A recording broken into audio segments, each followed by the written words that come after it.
A Sereia, de Keira Cass. Capítulo 1. É engraçado pensar nas coisas a que nos apegamos, nas coisas de que lembramos quando tudo acaba. Ainda consigo ver os painéis nas paredes da nossa cabine e recordar com precisão como o carpete era macio.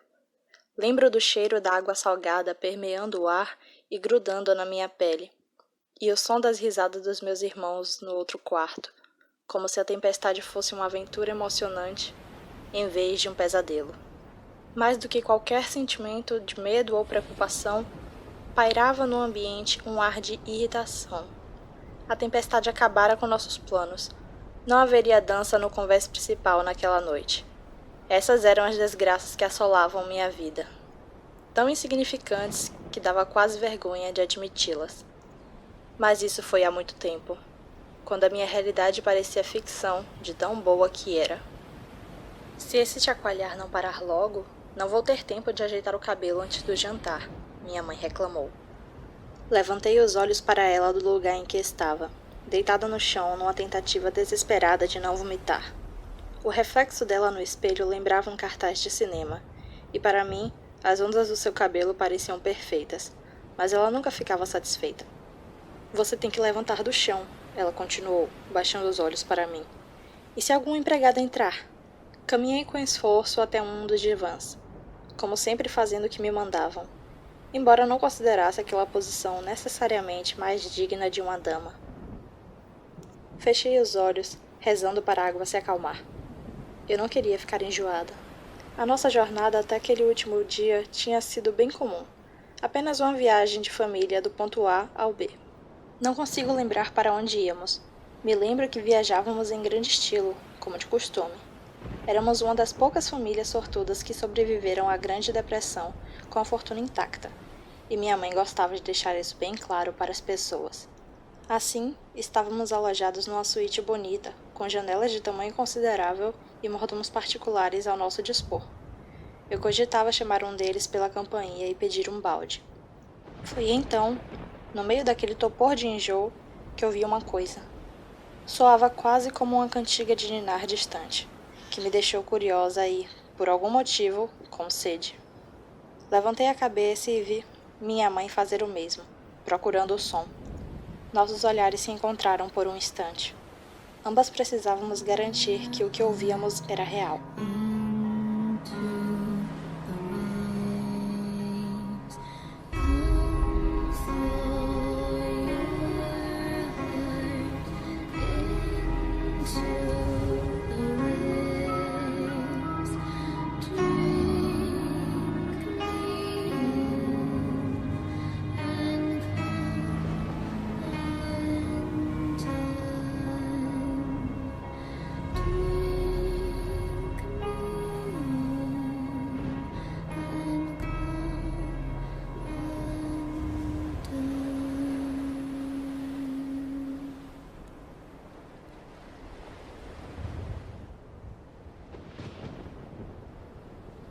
Quando percebemos que não estávamos imaginando coisas, voltamos a nos concentrar na janela para escutar. A música era de uma beleza intoxicante, como o efeito de um cântico sobre devotos religiosos. Meu pai enfiou a cabeça pela porta do quarto. Seu pescoço trazia um curativo recente, onde ele havia se cortado quando tentara se barbear durante a tempestade. É a banda? Ele perguntou. O tom de sua voz era calmo, mas o desespero em seu olhar era assustador. Talvez. Soa como se viesse de fora, não é? Minha mãe respondeu, de repente sem fôlego e ansiosa. Ela levou uma mão ao pescoço e engoliu em seco. Vamos lá ver. Ela levantou com um salto e pegou um casaco. Fiquei chocada. Ela odiava sair na chuva. Mas, mãe, e a sua maquiagem? Você acabou de dizer... Ah, isso! Ela disse desconsiderando o comentário e balançando os ombros para acertar o caimento do cardigan cor de marfim. Só vamos lá por um instante. Vou ter tempo de ajeitar a maquiagem quando voltar. Acho que vou ficar, falei. Me sentia tão atraída pela música quanto eles, mas a umidade grudenta no rosto me lembrou de como eu estava quase a ponto de vomitar. Sair do quarto no meu estado não podia ser boa ideia. Então me aninhei ainda mais no divã resistindo ao ímpeto avassalador de eu levantar e seguir meus pais. Minha mãe virou para trás e nossos olhares se cruzaram. Me sentiria melhor se você viesse comigo, ela disse com um sorriso. Essas foram as últimas palavras da minha mãe para mim. No exato momento em que abri a boca para argumentar, me encontrei de pé e já atravessando a cabine para segui-la. Não era apenas uma questão de obediência. Eu precisava subir ao convés. Precisava chegar mais perto da música. Se tivesse permanecido no quarto, provavelmente teria ficado presa e afundado com o navio. Então, poderia ter me juntado à minha família. No céu ou no inferno, ou em lugar nenhum, se tudo isso fosse mentira. Mas não. Subimos as escadas, acompanhados ao longo do caminho por vários outros passageiros. Foi então que percebi que havia algo errado. Alguns corriam, abrindo caminho entre a multidão aos empurrões, enquanto outros pareciam sonâmbulos. Pisei no convés, sob uma chuva torrencial, e fiz uma pausa ao cruzar a porta para contemplar a cena. Tapei os ouvidos bem forte com as mãos para silenciar os trovões que ressoavam e a música que hipnotizava, tentando me situar. 2 homens passaram correndo por mim e se jogaram ao mar sem hesitar. Mas a tempestade não estava tão ruim a ponto de precisarmos abandonar o navio. Estava? Olhei para o meu irmão mais novo e o vi saltitar sob a chuva como um gato selvagem que põe as garras em carne crua. Quando alguém perto dele tentou fazer o mesmo, eles começaram a se empurrar, como se lutassem pelas gotas. Dei meia volta para procurar meu irmão do meio. Jamais o encontrei. Estava perdido na multidão que se acumulava contra o parapeito. Partiu antes mesmo que eu pudesse compreender o que estava acontecendo. Então vi meus pais, de mãos dadas, com as costas contra o parapeito, se inclinando para trás como se não fosse nada demais. Eles sorriam e eu gritava. O que estava acontecendo? O mundo tinha ficado louco? Uma nota invadiu meu ouvido e baixei as mãos. De repente, a canção era a única coisa que importava. Minhas preocupações se desfizeram. Parecia mesmo que o melhor seria estar na água, envolta nas ondas em vez de bombardeada pela chuva. A sensação deveria ser deliciosa. Precisava bebê-la. Precisava encher meu estômago, meu coração, meus pulmões com ela. Com esse único desejo pulsando no corpo, caminhei até a balustrada. Seria um prazer beber aquilo até ficar cheia, até cada pedaço meu estar satisfeito. Eu mal tinha consciência de que estava me dependurando para fora. Mal tinha consciência de qualquer coisa. Até que o impacto duro da água no meu rosto me fez recobrar os sentidos. Eu ia morrer. Não! Pensei enquanto lutava para voltar à superfície. Não estou pronta! Quero viver! 19 anos não eram o bastante. Ainda havia muitas comidas para provar e muitos lugares para visitar. Um marido, assim eu esperava, e uma família. Tudo isso, absolutamente tudo, desapareceria num instante. De verdade?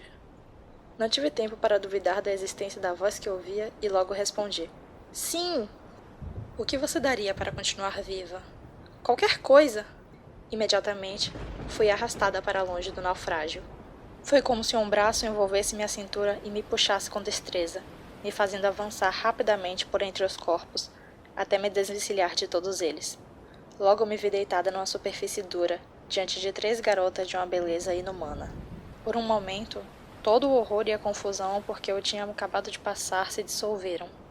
Não havia tempestade, família, medo. Só havia aqueles rostos belos e perfeitos. Apertei os olhos e as examinei, fazendo a única suposição possível. Vocês são anjos? Perguntei. Eu morri? A garota mais perto de mim, que tinha os olhos mais verdes que eu já tinha visto na vida, e o cabelo vermelho brilhante, esvoaçante em volta do rosto, se abaixou. Não, você está bem viva, ela garantiu, com um agradável sotaque britânico. Fiquei boquiaberta sem palavras. Se eu ainda estivesse viva, não sentiria os arranhões do sal garganta abaixo? Meus olhos não estariam queimando por causa da água? Ainda não estaria sentindo o rosto arder da queda? No entanto, me sentia perfeita, completa. Ou estava sonhando, ou estava morta. Tinha que estar.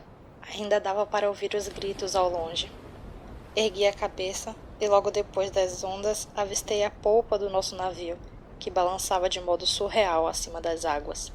Tomei vários fôlegos descompassados, confusa demais para compreender como estava respirando ao mesmo tempo que ouvia os outros se afogarem ao meu redor. Do que você se lembra? Ela perguntou. Balancei a cabeça. Do carpete. Vasculhei as lembranças. Já sentia que elas estavam ficando distantes e turvas. E do cabelo da minha mãe. Acrescentei com a voz fraca. E depois eu estava na água.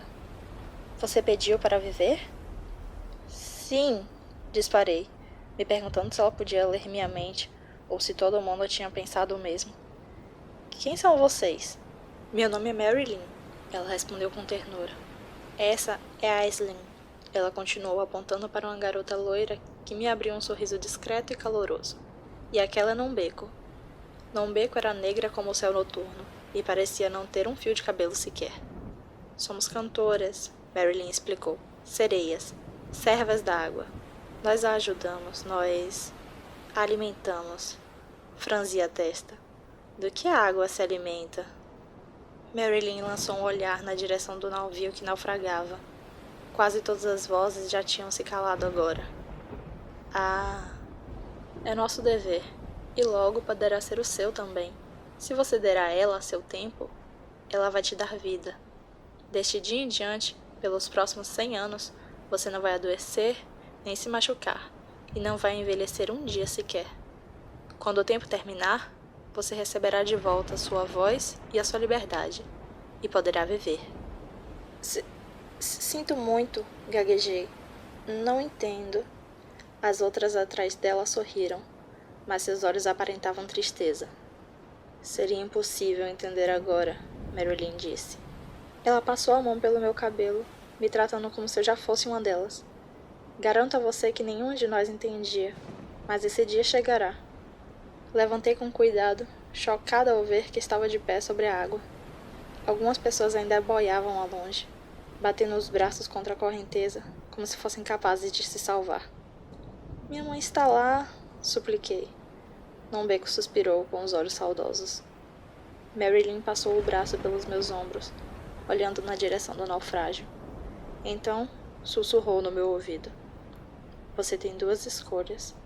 Pode ficar conosco ou se juntar à sua mãe. Se juntar a ela, não salvá-la. Permaneci calada pensando. Será que as palavras dela eram verdadeiras? Será que eu poderia escolher a morte?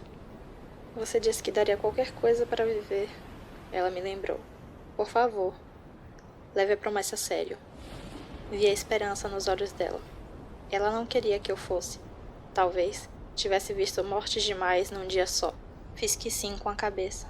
Eu ia ficar. Ela me puxou para si e cochichou no meu ouvido. Bem-vinda à Irmandade das Sereias. Fui tragada pela água e alguma coisa fria penetrou minhas veias. E embora isso me assustasse, não chegou a doer.